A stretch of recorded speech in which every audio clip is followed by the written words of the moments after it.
Well, I'm definitely going to be keeping this one short, but there has been tons of updates with tonight's beta. I'll be honest with you, I was just going to stay in bed. But firstly, we've got the Vengeance changes live now, so they're going to be in place for the beta raids this weekend. We've had our first glimpse at meaningful class changes, and it was a spec that really needed it. There's a certain investment that you might have made now in Cataclysm to make absolute bank in Mr. Pandaria, which that might not pay off anymore. Mass Res has been added back to the game, and Monks have got it as well now. I probably don't need to worry about that one too much. We can see what the Celestial buffs are going to be now. It's actually been taken out of the game since, and because it's early and they're not testable, it could change, but thanks to Moist on my Discord, we do actually have some screenshots of what the buff is or was before it got taken out. And then a real big development update post going over all of the little nitty-gritty things about reputation. Now, I'm not going to drag this video out any longer than it needs to be because I can't wait to go back to bed because I've got a long weekend of raid testing over on Twitch and Kick if you want to check the link in the description. And obviously, while you're down there, if you haven't picked up yourself a Rested XP guide yet, it is an affiliate link, so any guides bought go towards supporting the channel, so thanks in advance for that. But let's get on with it. Now, firstly, the Vengeance changes. Now, I've tested the Vengeance changes in a couple of ways this evening, and both ways felt great. I went into Temple of the Jade Serpent on my level 85 monk, which up until this point, going in and doing the right-hand side of Temple of the Jade Serpent, which is like the bridge side, has been quite difficult and a bit touch and go. But now with Vengeance working properly and it being higher and not suffering from diminishing returns from extra adds, I was being able to keep my attack power high enough that actually my self-heals and general survivability and obviously output damage-wise felt so much better. And actually, soloing Temple of the Jade Serpent felt a lot more comfortable. I've not actually timed it yet to see what XP an hour I'm getting, but it will be something that I do in the coming days or in the next week at least. I also went in on my level 90, exactly the same place, Temple of the Jade Serpent, but on Heroic. And yeah, I could literally pull everything. Didn't need anyone. The amount of damage I was doing because of my attack power remaining so much higher and the survivability. The Vengeance changes feel great. I'm not going to fixate too much on it now because I really want to see how it feels when I'm in a raid tomorrow night, but so far so good. And then when I said about glimpses of the first types of class changes coming, I was talking in particular about Shadow Priest. Now there's been lots of tweaks and changes to DKs, to Druids, to many classes, but the one that's significant and stands out the most is for Shadow Priests. Because your Shadow Orbs that are generated by Mind Blast and Shadow Word Death, so these are what you then consume on Devouring Plague, are now actually generated passively as well. As long as you're in Shadow form, you're going to be able to get one Shadow Orb every 6 seconds. Now I don't play a Shadow Priest as a main or an ult or anything like that. My Priest is a Disc Priest. But this is just great to see. So forget about the class that it is, forget about the spec that it is. The thing that's great to see here is quite a significant change being made this early when we're all wondering about how balanced the classes are going to be in Phase 1 based on what we've seen so far in raid testing. Now, there were a couple of other significant changes that we've seen, especially to Prot Paladin. So I've actually seen on my Discord from Chunk, thanks Chunk, because he put a screenshot of just details of his Protection Paladin and how much Holy Wrath is doing now since the change. And I'm talking single target, not AoE. Now, I actually think this was more of a hotfix than a buff because back in original Mr. Pandaria, it saw similar changes where the damage was buffed of it and it started scaling properly with attack power and spell power. But it has had some coefficient changes and changed from scaling with spell power to attack power, and it's actually doing significant damage. That, on top of the fact that you're getting the 1.8% attack power now from Vengeance, is that going to make Prot Paladin really sick early on? We'll see. So as I've mentioned that, I might as well just quickly highlight the Vengeance changes, even though I spoke about it earlier on in the week with Riani in a different video. If you haven't seen that, go check it out because it was a lot of fun. But Vengeance has gone up from 1.5% of the unmitigated damage to now 1.8% of the unmitigated damage. Vengeance no longer suffers diminishing returns on attack power gain when fighting multiple enemies, and Vengeance will also now give you the attack power if the attack is missed. That's a pretty big one. Now, a lot of this was to change the fact that there were some buggy ways to gain massive Vengeance, specifically as a Brewmaster, but other tanks could probably do it in various ways as well, and that was fixed. So there's no way to like cheese massive Vengeance using multiple cooldowns, which is actually what it was before. Instead, now we have got the 5.0 version of Vengeance, minus the fact that you can't sit down to get critted or you can't stand in bad stuff on the floor to gain Vengeance. But the rest of the 5.0 original mechanics around Vengeance is what we're actually going to have, not the nerfed 5.4 state. Another nice thing that they've done is the AoE max damage cap has been lifted from 10 to 20. Now that's pretty big as well, especially with the size of the pools that we do in challenge modes is a prime example. You can now do bigger pools and your AoE damage is going to suffer less because the cap is now up to 20 instead of 10. Which, again, that's a really big change. And then I mentioned about an investment. Now, we all know that invisibility potions are going to be used pretty much in every single gold challenge mode run. So you probably started stocking up on them, probably the 18-second ones. I've spoke about it in multiple videos. Well, they're not really going to be worth anything at all, because it looks like Blizzard are adding a new recipe called the Venerable Potion of Invisibility, which is an 18-second potion on a 10-minute cooldown, the same as the big one from Vanilla, but instead of worrying about old-school mats, you're now going to be able to use Mr. Pandaria mats. So for just 2 green tea leaf and 3 silkweed, you're going to be able to make these potions, and to be fair, that's not a lot at all. So that's good news for loads of you that haven't stocked up on loads of invisibility potions to sell.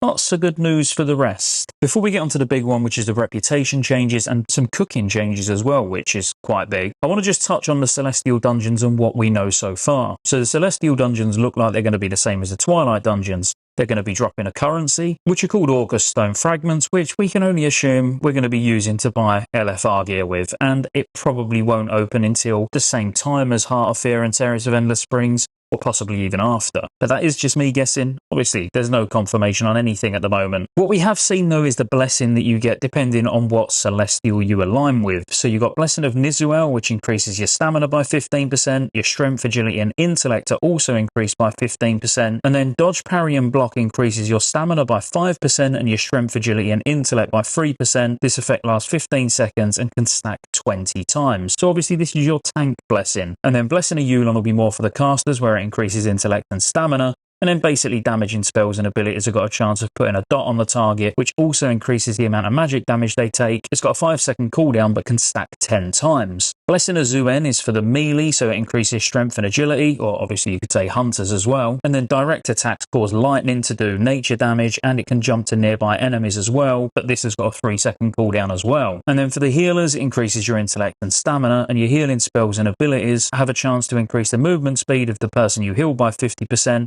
and heals nearby allies as well, and then also deals damage every couple of seconds to nearby enemies. That one looks like it's got quite a long cooldown, being 30 seconds though. Now obviously any of these and all of these could change, and then if you're looking at it thinking, oh great, well that's a big buff, what about the enemies? That looks like that's going to be Dominion of the Empress. Much like the Twilight Dungeons where the bosses hit, and when they do hit they've got a chance of summoning muses, and you have to kill whichever one you want to kill. This buff is going to increase the damage by 50% and the health by 100% of everything inside these Celestial Dungeons, and then the boss's attacks have got a chance of summoning a Lieutenant of Grand Empress Shekzir. Now Grand Empress Shekzir, assuming we're going to get the same adds as what we would in the boss fight itself, which is highly likely, has got 2 adds, which is a Windblade and a Reaver. Now the Windblades do high amount of physical damage, they can fixate on people, they can do sticky resin, like they've all got their own abilities, which obviously I will break down once we know exactly when these are coming and how they work, when we can test them properly on the beta. But overall it looks like they've got a chance of summoning an ad that you have to deal with. You're going to take that out and then carry on nuking the boss. So this probably ain't going to be anything groundbreaking, but still, it might be a little bit interesting. And then the big one really is the reputations and some clarity around some questions that we've had. Firstly, the Grand Commendations, which originally came in 5.1, are going to be available at launch. So when you hit Revered, you can buy a token that applies 100% bonus reputation to your account, including the character that you used it on. So when you use this from Revered to Exalted on your first character, you're going to have double rep. And then for every other character, all the way from the word go, starting at neutral, you're going to have double rep. Now these are going to be available at launch, which is great news. You also can start the Shadow Pan and Augur Celestial dailies without needing Revered with Golden Lotus. So originally you had to get Revered with Golden Lotus, they've just removed that requirement. No big deal. I'm not going to go through all of these individually, but they've also made some adjustments to some of the Valor items to reduce them from being Revered with certain reputations down to Honoured. So again, this is great, but I kind of feel like it's mostly going to be redundant, especially if what we're going to get from Celestial Dungeons, I kind of feel like we're going to get from Celestial Dungeons, because even though they're going to be higher item level, you're probably just going to get tier, but yeah, we'll see how those work. I shouldn't assume. Now, I've got to be honest with you, the ones I'm really excited about are the Pandarian cooking recipes. Firstly, the hit and expertise food has had its requirement reduced from needing Exalted to needing Revered. No big deal, most of us are not going to use hit and expertise food unless